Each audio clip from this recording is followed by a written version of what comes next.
I don't even mean like phases. Like I want rules for intercepts. I want rules for ball passing. I want rules for catching and like. See the problem. That's kind of what I was about to get into. Hold on, because I feel like I think the thing so as I was thinking, it's brain. There's two. There's two camps. There's two camps in this scenario, right? Mm-hmm. So you're playing Mage Tower in the Strixhaven game. If you want the Harry Potter Quidditch match scene, you need to do what Isaiah is saying. You need to add more to it to get that really cinematic, like turning the Quidditch, like the Quidditch scene and being like, yes, we're going to play this out for an extended period of time. Yeah. If you want this to just be like a little quick moment, the players go out, have a match, come back, then you can pare down and simplify the rules. So you have to decide. That's a big thing with like deciding what direction you want the game design to go in and then saying, is this something I want to spend time with that I want to be big and cinematic? Or is this sort of a footnote to something else? Right, because the whole next big thing of the campaign is mainly playing this game. And one of the other things so it should be more than... besides adding the two other phases, which my players really liked, the other thing is the magic rules. Now we're trying to decide back and forth between the players, like, they didn't enjoy the fact that just like I have to spend a turn to cast the spell, just does it, and then all I'm doing is giving someone else advantage. Can't I just cast the spell? That's not cinematic. Exactly. Yeah, you're just giving advantage. I've been bouncing back and forth on it because I'm like, this may add some complication into it, but also it's going to be probably pretty fucking fun. So I might just, that's the thing where I'm like, I might say but then the other part is the third level spell and higher rule, which also then when we start getting the higher level spells, shit's going to get wonky, and just not saying, like, not trying to, like, call out players, whatever. Only one of my players by this point will be able to cast third level spells. So that means if, like, hypothetically, I threw an entire team of wizards at my players, entire team of wizards would be like, all right, so the entire other Mage Tower team is going to cast Fireball. Every single one of them. Okay. Yeah. And that would be a dickhead move. That would be like super unfun. Right. Because you're just solving the puzzle with the answer that is the correct. Yeah. Yeah. Sam, say your thing, and then I have some ideas. So, to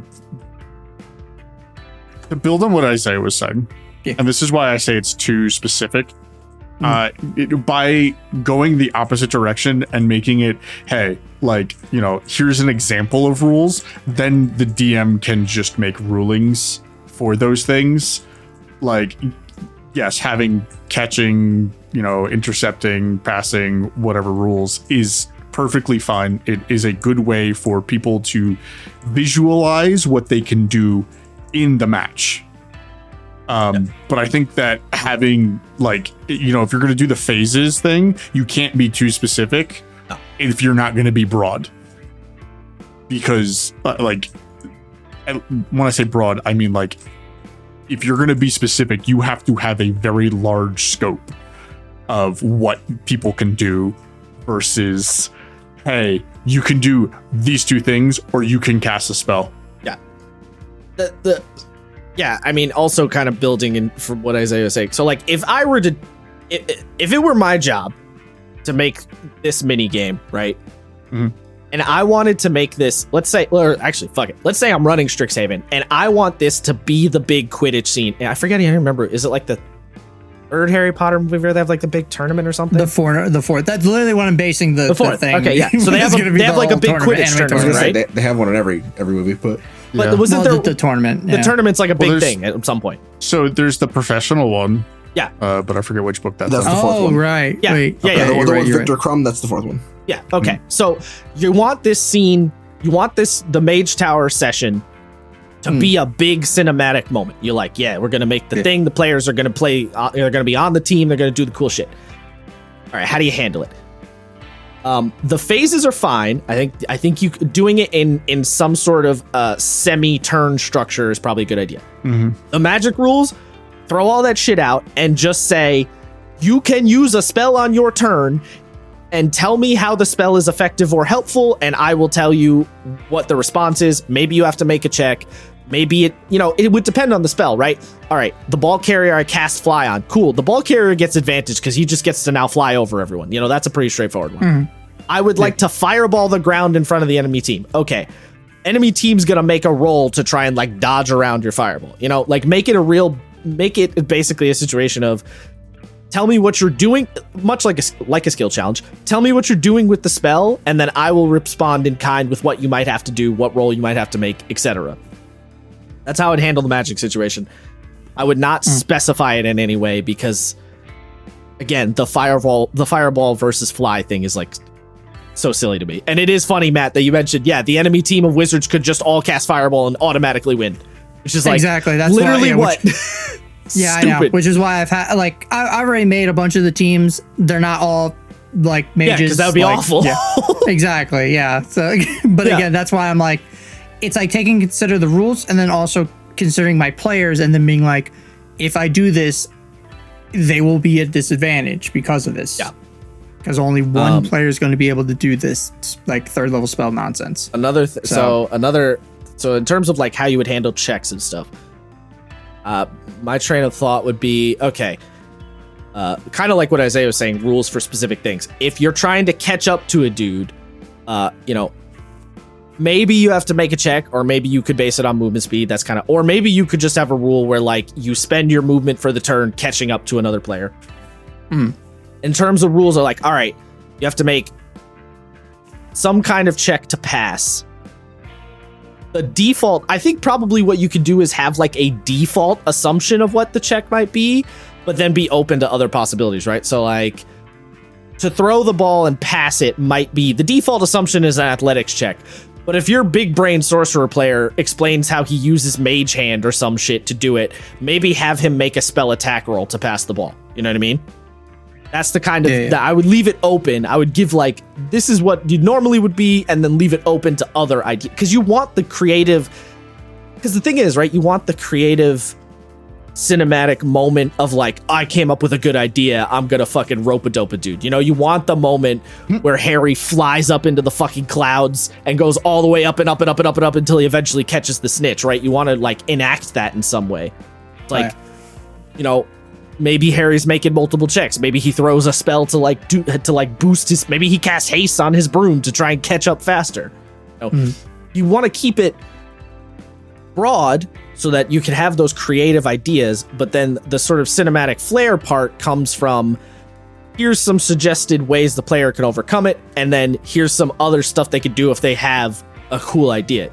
Basically what I'm saying is structure it like a fucking Powered by the Apocalypse move.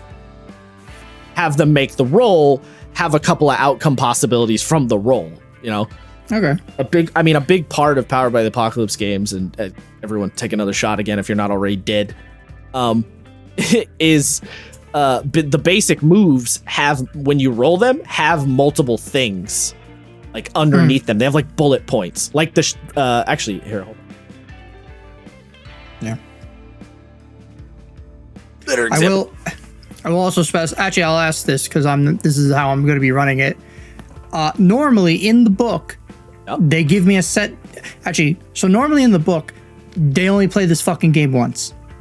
Yeah, I'm not doing that. I'm doing it multiple times. Absolutely should be multiple times. So stupid. In the book, how it's normally supposed to be run is they give you a set DC, and that's it.